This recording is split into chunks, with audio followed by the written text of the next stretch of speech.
Right now, Pittsburgh's best sports show is about to begin.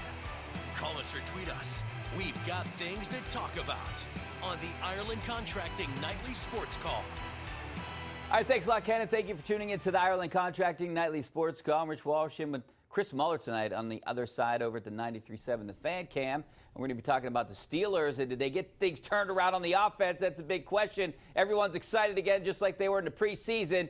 Let's see what happens in Houston on Sunday, Chris. Yeah, I think Houston's going to be an interesting measuring stick for a couple of reasons. One, the Texans' offensive line started the season bad, and they've only gotten more hurt.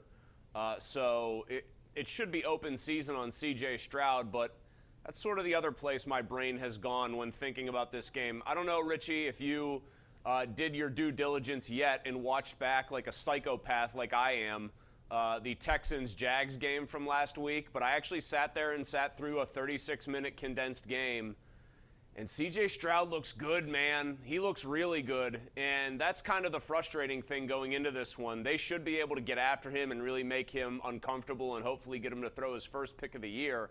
But that guy 3 games in has already played the kinds of games I really haven't seen from Kenny Pickett, basically a full season into his pro career as a starter. So it's a little bit frustrating to see a guy that hasn't even turned 22 look like he's already made more strides in 3 games in the NFL than Kenny has in this Steelers offense. You know, I understand, and a lot of people might point to, like, hey, he was basically at a program at Ohio State. But I'm going to go with the same philosophy as I kind of had for that San Francisco game. You know, this is a young quarterback, and if your defense can get after him and rattle him, he hasn't seen anyone like the Steelers' defense yet. He hasn't seen a guy like T.J. Watt yet or Alex Highsmith on the other side. The Steelers have some good corners out there. I mean, Levi Wallace is making plays now. So I think it's going to be a little bit of a different story when you're worrying about where 90 is the entire game. Well, so here's the thing. Houston doesn't have San Francisco's offensive personnel, although I like Nico Collins and Tank Dell a lot, and I think that Dameon Pierce is a very good back, and obviously I just said nice things about Stroud. We know they have Kendrick Green starting on their offensive line, so that's not a good sign, although he looked competent against the Jags, but they're run by Bobby Slowick. Do you know what team he came from, Richie? Do you have any idea where he was previously working? No idea. No, I don't.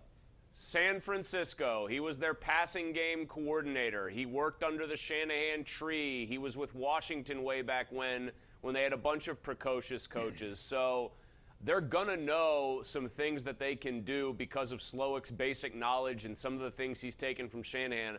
I think they're going to have a good scheme to try to protect Stroud and not get him killed back there with a patchwork line. But this is the kind of game where the Steelers defense should be able to impose its will by and large, because they just get after the passer. But we'll see. I think it's a smart guy running the offense on the other end, and a very capable guy so far through 3 games actually running it on the field. I think you should be cautious if you are a Steelers fan to assume, it's the Texans, they were supposed to stink this year, this is going to be an easy win.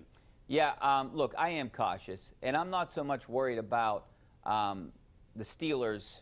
The Steelers defense, I'm obviously not worried. I'm still worried about the Steelers offense, if anything, in this game. I'm still not sold on this offense because history has told me otherwise. When I got optimistic in the preseason, look what they've done. I mean, they had 1 game. We're going crazy with Kenny Pickett throwing 2 touchdowns. I mean, the offense still isn't there yet, in my opinion. They did find some flow and rhythm, like I mentioned earlier in the newscast, but they're still they got off to a slow start again. It's still not there for me. No, it's not there. And I mean, I thought I was one of the only people trying to throw cold water on that preseason and say, yes, they did what they were supposed to do. It's as good as you could ask for from them, but it's still the preseason. And I don't think anyone wanted to heed that message. It's fun to get high on hope when it comes to the professional sports teams that you cheer for. They got rhythm for 1 drive, I felt like, against the Raiders. I thought 1 drive was a lightning bolt strike from Pickett to Austin, and then 1 drive did look really good, did look like that preseason that they had. But I would be cautious about saying that they made anything other than baby steps. I was watching enough film cut-ups of Kenny Pickett bailing out of clean pockets and therefore kind of muddying any kind of play they might have had called to feel pretty bad about, or not, I shouldn't say pretty bad, but to feel any, good feelings kind of muted after that game. They still have a very long way to go, And I think my biggest frustration, Richie, is that when Mike Tomlin talks about it, he seems to suggest that this is a gradual process, and that's how it always is. That's the nature of NFL football. Well, they've got evidence right across from them this coming week that it doesn't have to be gradual. The Steelers have a 25-year-old quarterback that they're trying to handle like he's 21 and barely 21 at that. Meanwhile, the actual 21-year-old is looking like a seasoned veteran already. It doesn't have to be a slow, drawn-out process of improvement. Yeah, you're definitely right about that. So we're going to take a break, and we're going to take your phone calls here in a couple minutes, 412-575-2600. Back in a couple minutes on the Ireland Contracting Nightly Sports Call.